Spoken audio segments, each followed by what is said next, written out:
just reading some Hans Christian Andersen tales. I talked about wanting to do this video back when I did my Brothers Grimm fairy tales, and I specifically did the stories that were in my little like Barbie book, and that was a 3-part series.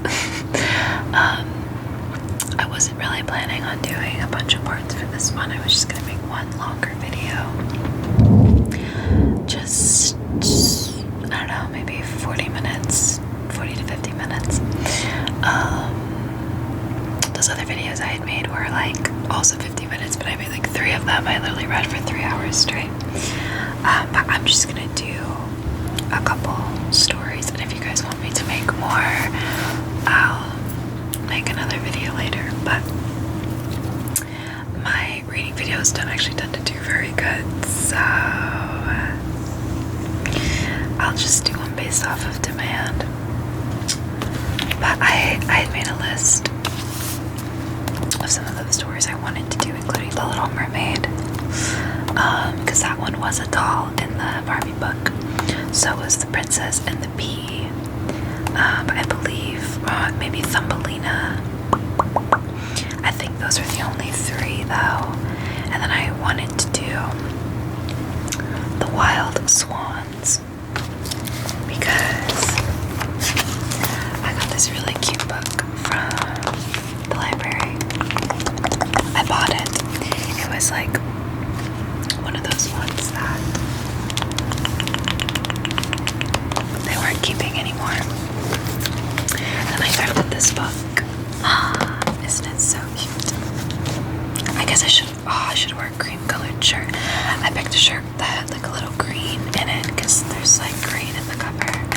And I did my little green eyeliner, because I thought, you know, maybe it would match, but maybe the white was too much. That's okay. But yeah. And then there's also The Snow Queen. I was thinking of reading that one maybe. The Little Match Girl is one of my favorites. It's really sad. I might do that one first. The Ugly Duckling. Oh my god, The Ugly Duckling. A classic. I have a book of that at home somewhere. And I was thinking of maybe doing The Red Shoes and The Nightingale. But we'll just see how I'm feeling. I'm gonna do my favorites first and see how I'm feeling. So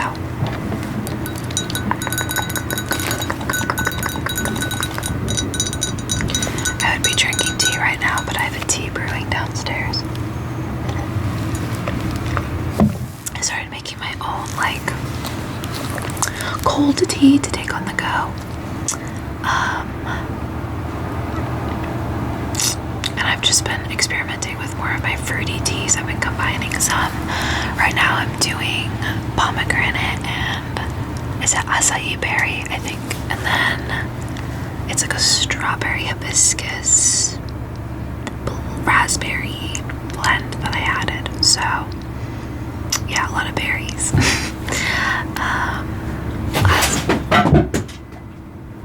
Sorry. Oliver has been really hissy today.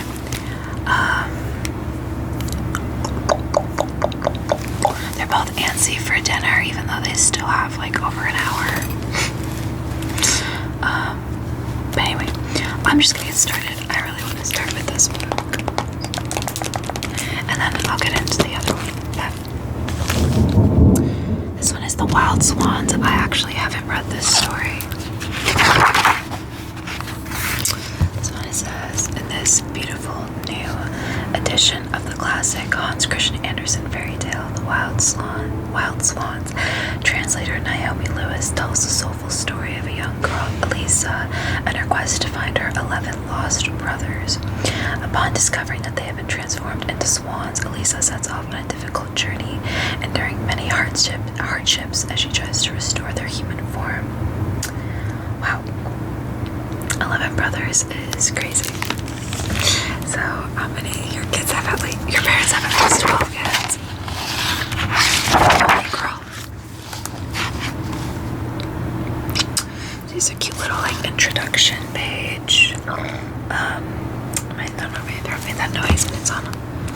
Hans Christian Andersen. You can hear water dripping off the roof. It was storming really badly, literally just 30 minutes ago, and I was waiting for it to end. There's still thunder there, though, so I hope you enjoy thunder sounds, because I personally do. But yeah, the rain should be done. We might just get another rain cloud, though, so we'll see. But anyway, I think I'm gonna do a soft-spoken voice for this one. It's just a cute little photo on this first page. Far, far away in the land where the swallows fly during our winter, there lived a king who had 11 sons and 1 daughter, Elisa. The 11 brothers, princes, all of them, went to school, each wearing a star at his heart and a sword at his side. They wrote on gold slates with diamond pencils. Whatever they read, they learned at once. You could tell right away that they were princes. Excessive, but okay. Their sister Elisa sat on a little stool made of looking glass and had a picture book that cost half a kingdom. Oh, they lived royally, those children, but it did not last.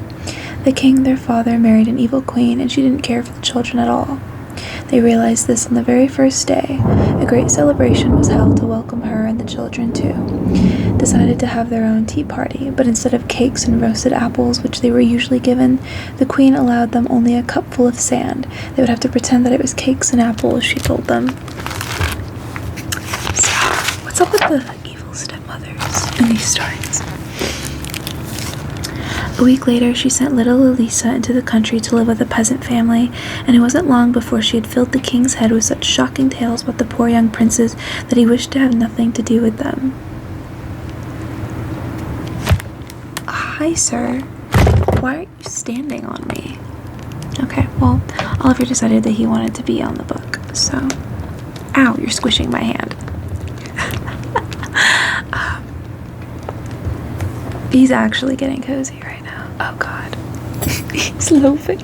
So I guess I'm just gonna have to BS the story, you guys. He's literally right on top of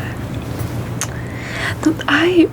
It actually annoys me so much in these stories when, like, whenever the mother's dead and it's just the king, the father, they never know what to do with their own kids. Like, some random woman that they marry is enough to influence them. And it's like, they're your kids too. It shouldn't matter if you're a single parent now. Like, you should be able to step up.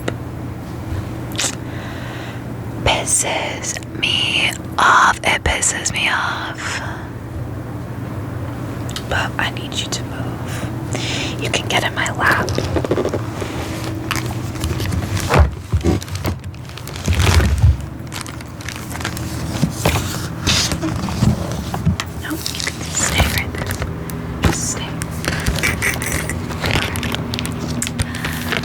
That's crazy though. He's like, I don't want anything more to do with them. Out you go, said the wicked queen to the boys. Fend for yourselves as you may, fly off as voiceless birds. Yes, she could not do as much harm as she wished, for they turned into 11 beautiful wild swans. With a strange cry, they flew out of the palace windows, over the fields and forests far away.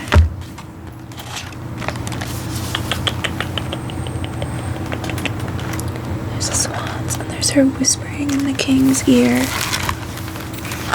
and him just letting her crazy, by the way. Early next morning, they passed the place where their sister Eliza had been sent. Is it Eliza or Elisa? It's with an S. I'm gonna say Elisa. They circled around the cottage roof, flapping their wings and craning their necks, but nobody heard or saw. At last, they had to fly on, upward into the clouds, out into the wide world. Poor little Elisa sat in the cottage playing with a green leaf, the only toy she had. She pricked a hole in it and peeped through at the sun. The brightness seemed like the bright eyes of her brothers. Time passed, one day just like another, but whenever the wind blew through the garden, it whispered to the roses, "Could anyone be more beautiful than you?" And that roses would answer, "Yes, Elisa is more beautiful." What they said was the truth. The picture is really pretty. It's cute. I love the illustrations in this. This is why I got this book. Only like $1, I think. When Elisa was 15, she was brought back to the palace. The evil queen, seeing how beautiful she was very vexed indeed. She would have promptly turned Elisa into another wild swan like her brothers, but she did not dare just yet, for the king had asked to see his daughter. Early the next morning, the queen went to the bathroom with 3 toads. She kissed the first and said, "Hop onto Elisa's head and make her as slow and dull as you." Kissing the second, she said, "Make her look just like you so the father will not know her." Then she kissed the third toad, whispering, "Fill her with evil so that she knows no peace." She put the toads into the clear water, which at once took on a strange greenish tinge, yet Elisa seemed not to notice them. And when she rose from the water, they were gone, but 3 scarlet poppies were floating there. If the toads had not been poisoned by the kiss of the queen, they would have become red roses, but flowers they had become from Elisa's touch alone. Those don't look like roses, though. Those look like hibiscus flowers, right? Although, there are different varieties of roses, and I think there is one that kind of looks like this. There's the evil queen. Oh, this picture's really pretty. Oh my gosh. Album cover. When the queen perceived how she had failed, she rubbed Elisa's skin with dark brown walnut juice and made her hair look wild and tangled. You wouldn't have recognized her. And so when her father saw her, he was shocked, and she just let her. Oh my god. "That is not my daughter," he declared. No one else at court would have anything to do with her except the watchdog and the swallows, and whoever bothered with what they thought. Poor Elisa started to cry. She crept out of the palace and walked all day through the field and moor and meadow until she reached a great dark forest leading to the sea. She had no idea where she was, but she fixed her mind on her brothers. They had been driven forth like herself, and now she would go to the ends of the earth to find them. Night fell, and she lay down on the moss. All was silent. The air was mild and touched with a greenish light. It came from hundreds of glowworms. There were so many that when she gently touched a branch, a falling shower of sparkling creatures lit the dark like stars. All that night she dreamed about her brothers. They were playing together as they did when they were children, writing with the diamond pencils and the gold slates, looking at the beautiful picture book that was worth half a kingdom. Only now they were writing down all that had befallen them, bold deeds and strange adventures. Everything in the picture book seemed to come alive. The birds sang, the people stepped out of the pages and spoke to her. Though she turned over a page, they jumped right back so as not to get into their own picture. How cute is that? The little like mermaids. Oh, it's so whimsical. It's reminding me of Alice. This one's reminding me of Alice in Wonderland. The illustrations, not the story, but when she awoke, the sun was high overhead, though she could hardly see through the thick leaves and branches of the trees. But where the sunbeams shimmered through the moving leaves, there was a dancing golden haze. The air was filled with the smell of fresh green grass. The birds flew so near that they seemed about to perch on her shoulder. She heard the splashing of water. It came from a spring which flowed into a pool, so clear that you could see the sandy bed below. But when Elisa saw her own face in the water, she was startled. It was so grimy and strange. She dipped her hand into the pool and rubbed her eyes and forehead. What a contrast! Her own clear skin shone through. She took off her clothes and stepped into the fresh, cool water, and a more beautiful princess could not have been found anywhere in the world. As she set off again, she met an old woman who gave her some berries from a basket that she was carrying.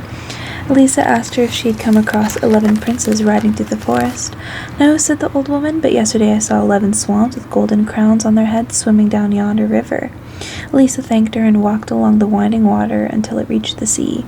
There the great ocean lay before her. What was she to do? There's her washing her face. And then a nice old lady.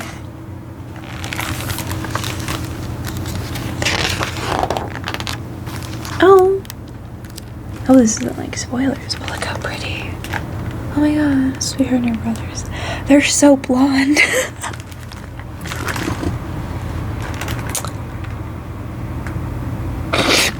Sorry. It's just the thing about blonde people. Like, I know they're also siblings. They're supposed to look related, but they really all have the same face. Copy paste. Then she saw scattered about the seagrass 1, 2, 3, 4, 11 swans' feathers. The sun had almost set. She looked up. 11 swans were flying toward the land like a long white ribbon. Each had a golden crown on its head. Flapping their great wings, they landed near her. At that moment, the sun sank below the water. The swans seemed to shed their feathery covering, and there stood 11 handsome princes. Elisa ran forward and threw herself into their arms, calling them each by name. They in turn were overjoyed to see their little sister, and they told her their strange tale. I think the only difference is some of them have curlier hair than other ones. They just have varying degrees of hair texture. We brothers, said the oldest, have to fly as swans so long as the sun is in the sky. When night has come, we return to human shape. That is why we must look for a landing place well before sunset. If we were flying high in the air when the darkness came, we would hurtle down as humans to our deaths. We do not dwell here anymore. Our home is now a land far across the sea. To reach it, we have to cross the vast ocean, and there is no island where we can rest in our human form during the night. Only one thing saves us. About halfway across, a little rock rises out of the water, just large enough to hold us standing close together. If it was not there, we would never be able to visit our native land again, since we need the 2 longest days of the year for our flight. Hello, sir. Get down. That's crazy. Once a year we fly over this mighty forest and gaze at the palace where we were born and circle over the tower of the church where our mother is buried. The wild horses gallop across the plains as they did in our childhood. The charcoal burner still sings the old songs that we danced to as children. Here is our native ground, the place that will always draw us back. But tomorrow we must set off again for that other land, and we cannot return for another year. Have you the courage to come with us, little sister? Oh, take me with you, Elisa said. I mean, yeah, I don't have any other family. I may as well go with my 11 brothers. There's the little rock. You're so handsome. But you're such a menace. Oh, pretty. This looks like the cover photo. They're carrying her on a net. I'm spoiling the story as I'm showing the pictures. All that night they set about weaving a net of willow bark and reeds. When the sun rose and the brothers turned into swans, they picked up the net with their beaks and flew with Elisa into the clouds, but the youngest hovered just overhead to shade her with his wings from the sun's hot rays. That's sweet. That's sweet. I wonder what the ages are, because she's the youngest sister, so she's so it was the 11 of them and then her last. And then I'm assuming, I don't know what the age difference between her and the youngest brother is. Now they had reached such a height that the first ship they saw looked like a white seagull resting on the waves. A great cloud lay behind them, a mountain of cloud, and on it Elisa saw the shadow of herself and her brothers. They were like giants' shadows, vast and wonderful, but the sun rose higher and the cloud and shadow pictures disappeared. All the long day they flew like arrows in the sky, yet swift as they were slower than at the other times, for now they had their sister to carry. Night was near, the air was full of thunder, but there was still no sign of the tiny rock. Elisa... He just put his paw there, looked down with terror. At any moment now her brothers would change to humans and all would fall to their deaths. Did they not think about that? Hey.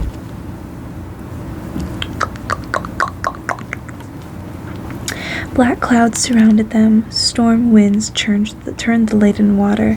Flash after flash of lightning. Sir.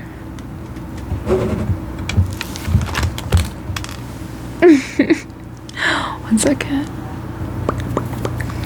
I chucked him onto the bed. He's annoyed. Too bad. Suddenly the birds headed downward. The sun was already halfway into the sea. But now for the first time she saw the little rock. It could have been a seal's head looking out of water. Then her feet touched the ground, and at that moment the sun went out like the last spark on a piece of burning paper. All around her stood her brothers, human now, sheltering her from the dashing waves.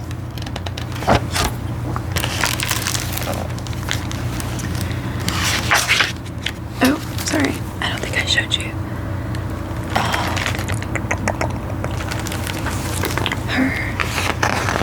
Landed on the rock. At dawn the air was clear and still. The sun rose. The 11 swans soared from their rock with Elisa on their airy raft and went on with their journey. From far above, the white foam and the dark green waves looked like thousands of floating swans. Then Elisa looked ahead and beheld a range of mountains with glittering ice peaks. In their midst was a mighty palace at least a mile in length. Below were groves of waving palm trees and wonderful flowers, vast in size, like mill wheels. Yet all this seemed suspended in the air. Was it the land they were heading for? But when she asked, the swans shook their head.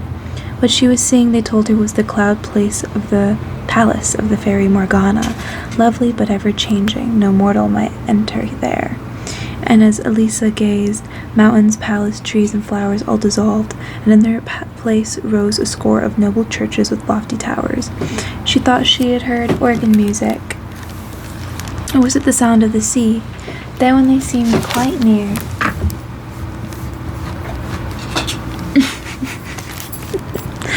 the churches changed to a fleet of ships sailing just below. She looked again. There were no ships. All she saw was a whirl of mist over the water. Sea and air and sky are always in motion, ever-changing. No vision comes to watch her twice. Oh. To the watcher twice. I thought that was a misspelling for a second. Oh. Is that the ferry? I think it is. And there's her. And then Elisa glimpsed land at last. Blue mountains of rare beauty rose up before her. She could just discern forests of cedar, cities, and palaces. The swans came down, and Elisa found herself at the mouth of a hillside cave, an opening almost hidden by a web of vines and other delicate greenery. "You can sleep here safely," the youngest brother said. What is it, a dream? She thought that she was flying through the air straight to the cloud castle of the fairy Morgana. The fairy herself came to meet her. She was radiant and beautiful, but she was also very much like the old woman who had given her berries in the forest and had told her of the swans with golden crowns. "Your brothers can be free," said the fairy, but it will take no ordinary courage. Look at the stinging nettle. Okay. It grows plentifully around the cave where you are now, sleeping, and in only one other place, on churchyard graves. Now first you must gather them yourself, though they will sting and burn your skin. Then you must tread on them with bare feet until they are like flax. This you must twist into thread and weave into cloth. From that cloth you must make 11 shirts with coats of mail with sleeves. Throw one of these over each of your brothers and the spell will break, but this is important. Until you finish your task, even if it takes years, you must not speak. A single word will pierce your brothers' hearts like a knife. Their lives depend on your silence. Remember. Who made these rules? What? She touched Elisa's hands with the nettle. It scorched her skin like fire, and she awoke. It was bright daylight. Nearby lay a nettle like the one she had seen in her dream. She went outside the cave. Yes, there were nettles there. She would start at once. She plucked an armful, trampled them with bare feet, and began to twist the green flax into thread. At sunset her brothers returned. At first her silence alarmed them, but then they guessed she must be doing this strange work for their sakes. Good. All that night she worked. When day returned, the Swan brothers flew far afield, and she sat alone, but never did time go so fast. One shirt was already finished, and she started on the next. What? Oh my god. All at once a sound rang through the mountains, the sound of a distant hunting horn. She heard the barking of dogs, and she was seized with terror. Then a great hound sprang out of the bushes. It was followed at once by another, then another. They made for the mouth of the cave. Before long, all the huntsmen had gathered at her hiding place, and the most handsome of all stepped forward. He was the king of the land. He saw Elisa, and she seemed to him the most beautiful girl in the world. This is him. Because that looks like a grown man in his 30s, and she's like a child.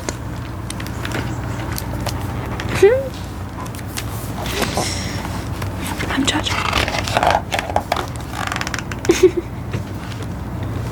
Also, that spot right there is where I had the books. It looks so empty without this against the wall.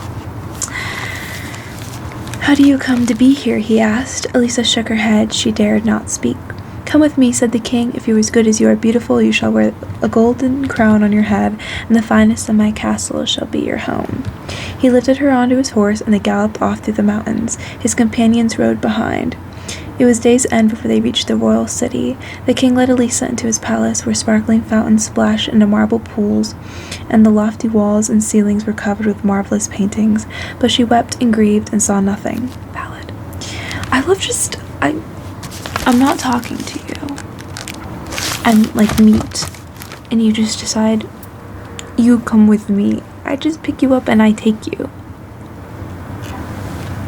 When you saw that I was literally in the middle of something,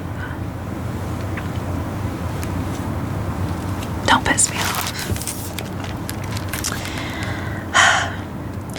Listless and pale, she let the women dress her in royal robes, twine her hair with pearls, and cover her damaged hands with gloves. Then at last she entered the great hall. She was so dazzlingly beautiful that all the court bowed low before her, and the king announced that she would be his bride. But the archbishop shook his head and whispered that the wood maiden from the forest must surely be a sorceress who had cast a spell on his heart. Yet the king would not hear a word against her. He ordered the music to strike up, and the rarest dishes to be served. She was taken through fragrant gardens and splendid halls, but nothing touched her grief. As she is literally sobbing.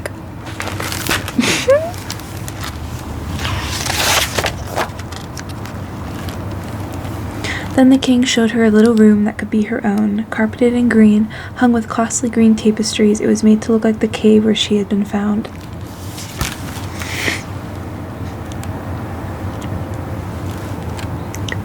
Thanks.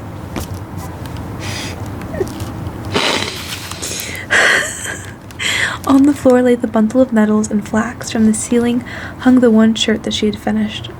At least you didn't leave it, or else I would have actually burned your fucking palace down. A huntsman had brought these things along as a curiosity. Here you can dream yourself back in your old home, said the king. Now when you wish you can amuse yourself by thinking of that bygone time. When Elisa saw what was so near to her heart, a smile came to her lips, color returned to her face, and she kissed the king's hand. He took her in his arms and gave commands for all the church bells to be rung for their wedding. The lovely mute girl from the forest would be queen. And look at that. Oh, you fucker. He snagged my curtain. She's like, hair up, and I'm getting to work. I got things to do. I got brothers to save.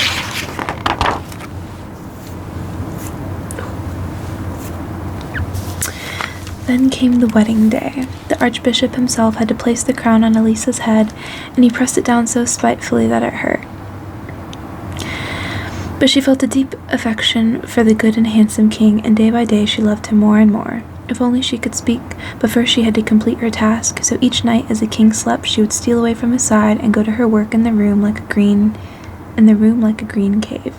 6 shirts were now complete, but she had no more flax, and only in the churchyard could she find the right nettles.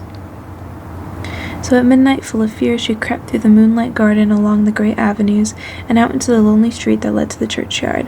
But a sight met her eyes, a ring of lamias, those witches that are half snake, half woman, sat around the largest gravestone. Lisa had to pass close by them, and they fastened their dreadful gaze upon her, but she prayed for safety, gathered the nettles, and carried them back to the palace. But not unnoticed, one person had seen and followed her, the archbishop, so his suspicions were true. The new queen was a witch. Can you just get the fuck out of my business? Like, actually. Look how pretty she is. I love the, like, off-the-shoulder white nightgown dress things, like night dresses. Like, I need one of those. They're so convenient. Oh, interesting. And now this one shows her getting the nettle from the graveyard. I don't think it doesn't show with the witches or whatever she saw there. In the church after the service, he told all this to the king. The caved saints shook their heads as if to say, "It is not so." Elisa's innocent. Why did I say that? But the archbishop chose to take this differently. The saints were shaking their heads at her sins. The 2 heavy tears rolled down the king's face, and he went home with a troubled heart. He pretended to sleep at night, but no sleep came. Now day by day he grew more wretched. This troubled Elisa sorely, and added to her grief about her brothers. Her tears ran down on her royal velvet bodice, and lay there like diamonds. But people saw only her beauty and her rich attire, and wished that they were queen. Still, her task was nearly done, for only a single shirt remained to be made. The trouble was that again she had no more flax, not a single nettle. Once more she would have to go to the churchyard. She thought fearfully of the lonely midnight journey, but then she thought of her brothers. She went, and the king and the archbishop followed her. They saw her disappear through the iron gates of the churchyard. They saw the frightful lamias on the graves. The king turned away in grief, for he thought she'd come to sink the company of these monsters. His own Elisa, his queen. This girl that hasn't spoken a single word to you, but whatever. The people shall judge her, he said, and this the people did. They proclaimed her guilty and ordered her to be burned at the stake. She was taken from the splendor of the palace and pushed into a dungeon, damp and dark.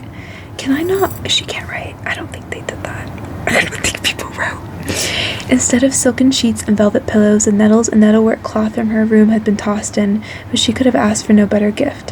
While the boys outside sang jeering songs, "The witch, the witch," she began to work on the last of the shirts. The archbishop had arranged the final hours in prayer with her, but when he came, Elisa shook her head and pointed to the door. Her work must be finished that night. The archbishop went away, muttering angry words. She's so rude. Get the fuck out. First you stalk me, and you're trying to get me fucking executed, and then you come in here like, pray with me while I'm busy. The way I would murder this man. Poor Lisa, if only she could speak. Little mice ran over the floor. They dragged the nettles toward her, doing all that they could to help. A thrush sang all night through at the bars to give her hope. Oh, there's her. The little mice. So cute.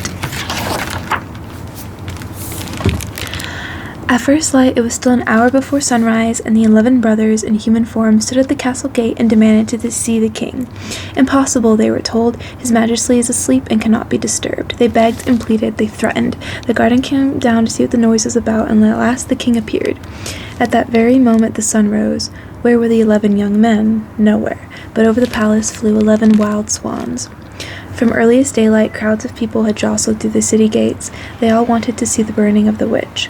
There she was in a cart, dragged along by a forlorn old horse. She was wearing a smock made from coarse sacking. Her lovely hair hung loose about her shoulders. Her face was deathly pale, but her fingers never stopped working at the last of the green nettle shirts. The other 10 lay at her feet. The noisy mob still mocked and screeched. "Look at the witch," they yelled. "See what she's up to? Still at her filthy witchcraft. Get it away from her. Tear it into 1,000 pieces." She's literally making shirts. Let her become a seamstress. Fuck. Can a girl not have dreams? They surged forward, and they were just about to destroy her precious handiwork when down flew 11 great white swans. Beating their wings, they settled on the cart. The mob drew back in fear. "It's a sign from heaven," some of them whispered. "She must be innocent."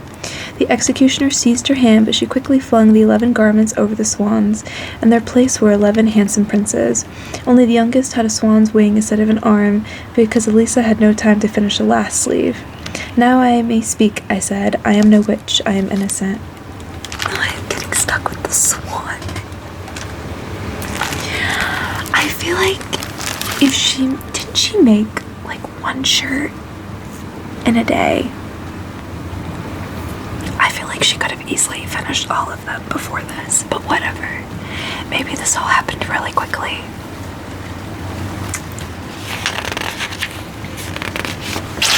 What do I know, you know? "Yes, indeed, she's innocent," said the eldest brother, and he began to tell their long, strange story. As he spoke, a fragrance as from millions of roses filled the air. Every piece of wood in the stake had taken root and put forth branches. There stood a mighty bush of the loveliest red roses. High at the summit was a single white flower shining like a star. The king reached up and plucked it and laid it on Elisa's heart. Then all the church bells rang of their own accord, and a great flock of birds flew overhead. And so began the journey back to the palace, a joyful and radiant procession no king has ever yet seen. Hello, sir.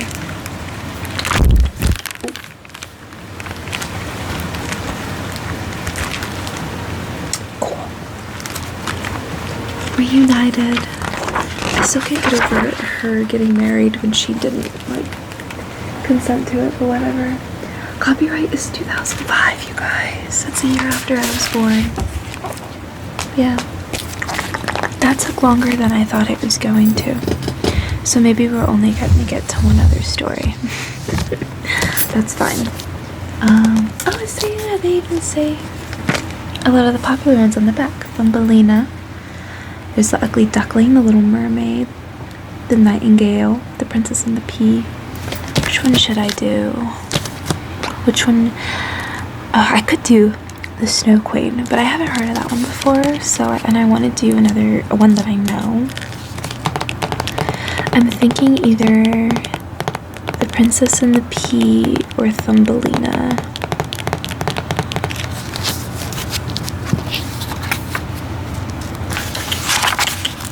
Let's see.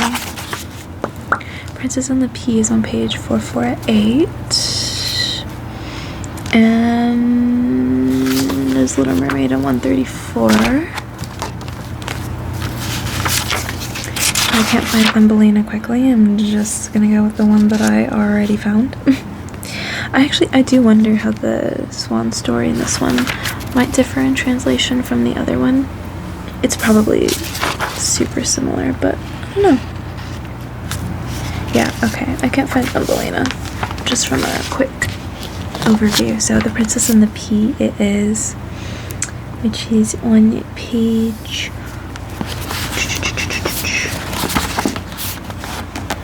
all the way over here. Oh my gosh.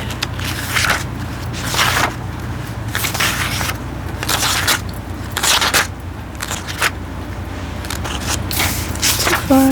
Oh no, not far enough actually. Oh, the story's gonna be pretty short. This is the little illustration they show for that one, but once upon a time, there was a prince who wanted to marry a princess, but she would have to be a real princess. He traveled all over the world to find one, but nowhere could he get what he wanted. There were princesses enough, but it was difficult to find out whether they were real ones. Whatever the hell that means. There was always something about them that was not as it should be. So he came down again and was sad, and he would have liked very much to have a real princess. One evening, a terrible storm came on. There was thunder and lightning, and the rain poured down in torrents. Suddenly, a knocking was heard at the city gate, and the old king went to open it. It was a princess standing out there in front of the gate, but good gracious, what a sight of rain and the wind had made her look. The water ran down from her hair and clothes, and it ran down into the toes of her shoes and out again at the heels, and yet she said she was a real princess. Well, we'll soon find that out, thought the old queen, but she said nothing. Went into the bedroom, she took all the bedding off the bedstead and laid a pea on the bottom. Then she took 20 mattresses and laid them on the pea, and the 20 eider-down beds on top of the mattresses. I don't know what that is. Eider-down? On this, the princess had to lie all night. In the morning, she was asked how she had slept. Oh, very badly, she said. I had scarcely closed my eyes all night. Heaven only knows what was in the bed, but I was lying on something hard, so that I am black and blue all over my body. It's horrible. Now that they knew she was a real princess, because she had felt the pea through the 20 mattresses and 20 eider-down beds. Nobody but a real princess could be as sensitive as that. I don't know, I think that might be a disorder. So the prince took her for his wife, for he now knew that he had a real princess, and the pea was put in the museum, where it may still be seen if no one had stolen it. There, that is a true story. That was really short. Oh my god. There's definitely a longer version. The one I read as a kid was longer. I also have a little book. It's a Princess and the Pea book. Okay. Ooh, there's the red shoes. This one's a way longer story. I'll read that one in another video. That's one of the ones I was looking at. I guess I'll just read another short one on my list. Where is Thumbelina?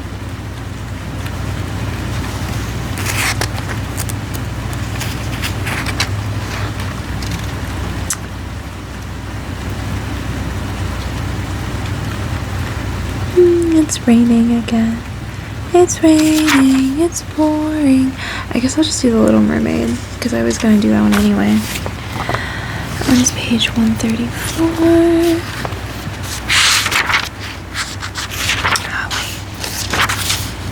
Oh, it shows it says the name on top. Never mind, this one is really long.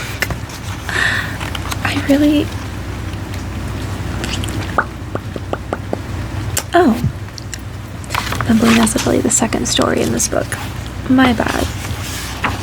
That's my bad. It's because the title says Little Tiny or Thumbelina, so it's longer than per usual. The story's also pretty long.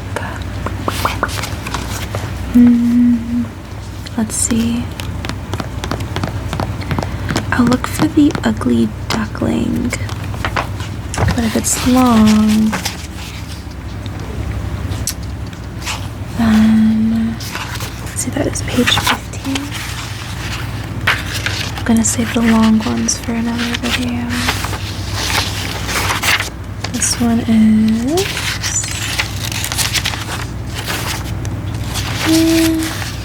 it's not too bad. Oh, Little Ida's Flowers. I've never heard of that one before.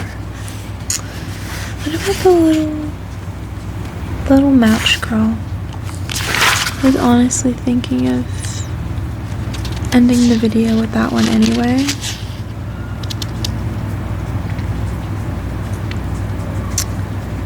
Assuming it has the same name.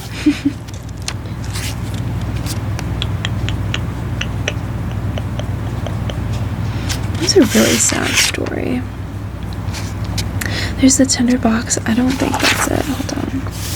Here, I'll just read off the names of the stories. The Fir Tree, Thumbelina, The Brave Tin Soldier, The Ugly Duckling, Little Ida's Flowers, The Storks, The Money Box, The Top and Ball, The Wild Swans, Oluki and the Dream God, The Little Tuck, The Snow Queen, The Old House, The Happy Family, The Elf of the Rose, The Angel, The Story of the Year, The Conceited Apple Branch, The Pea Blossom, The Beetle Who Went on His Travels, The Bottleneck, The Last Dream of the Old Oak, The Portuguese Duck, The Snowman, The Pen and the Inkstand, The Butterfly, Soup from a Sausage Skewer, The Little Mermaid, The Old Street Lamp, The Darning Needle, A Rose from Omer's Grave, The Flax, The Shirt Collar, The Little Match Seller. Okay, it's that one.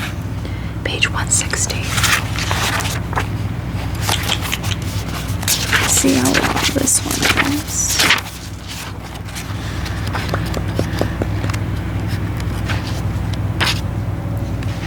Because I feel like this one's going to be like one page. Yeah. Let's finish with this one. It was terribly cold and nearly dark on the last evening of the old year, and the snow was falling fast. In the cold and the darkness, a poor little girl with bare head and naked feet roamed through the streets. It was true she had on a pair of slippers when she left home, but they were not of much use. They were very large, so large indeed that they had belonged to her mother, and the poor little creature had lost them in running across the street to avoid two carriages that were rolling along at a terrible rate. One of the slippers she could not find, and a boy seized upon the other and ran away with it, saying that he could use it as a cradle when he had children of his own. So the little girl went on with her little naked feet, which were quite red and blue with the cold. In an old apron she carried a number of matches and had a bundle of them in her hands. No one had bought anything from her the whole day, nor had anyone given her even a penny.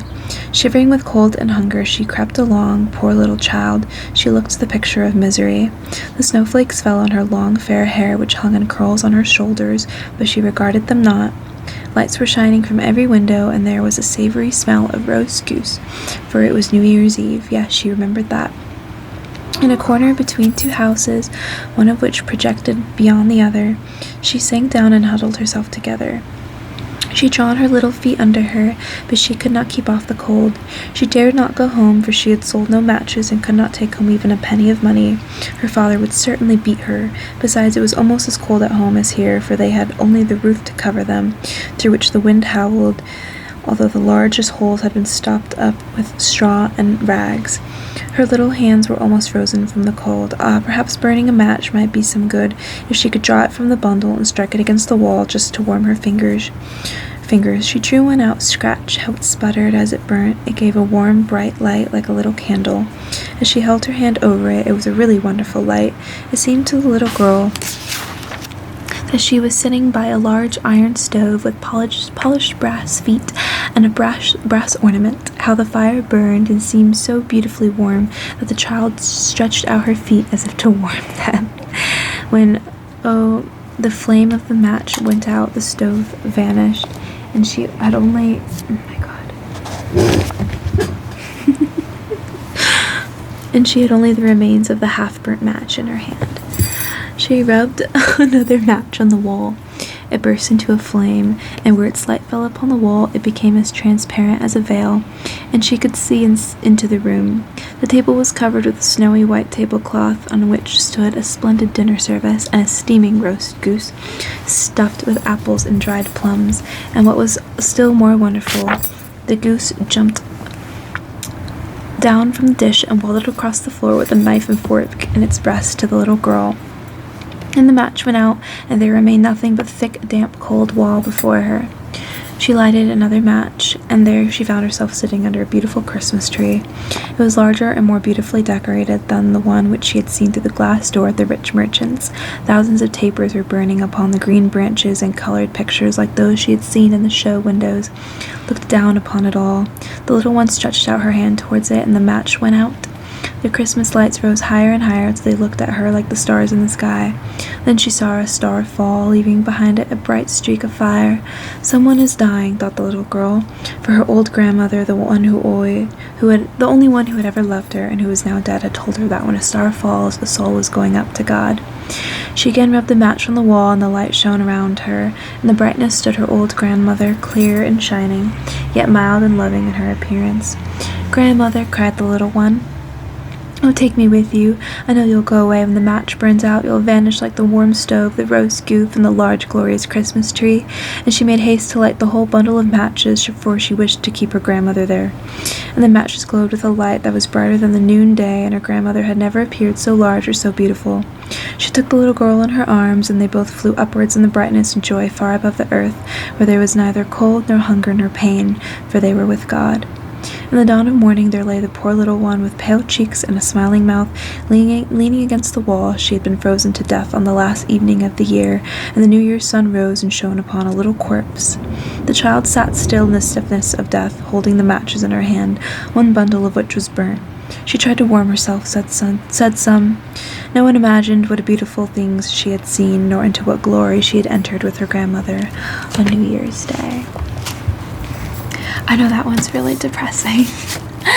I really like that story though. If you know the game Don't Starve, one of my favorite characters to play is Willow, and she's based off of the little match girl. She even has a skin in the game where she's like peddling matches, and it's so cute.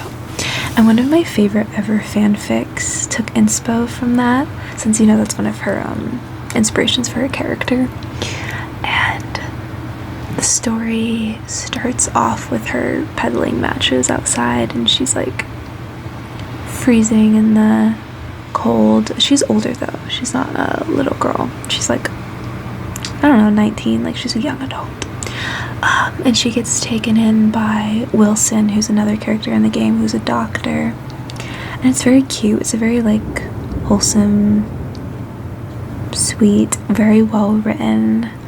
I really enjoy it. I wish the author would add more parts to it, because they did an initial story and then they did a second one. Hey! And yeah, don't. Okay. I've actually dressed as Willow for Halloween like multiple years. Maybe I'll post a picture of that old Halloween costume. It's on my personal Instagram, but I might do her again, honestly, if you guys want me to. It's a really simple cosplay for me, or costume. But yeah, I hope that you enjoyed this video, and good night, you guys. Good night.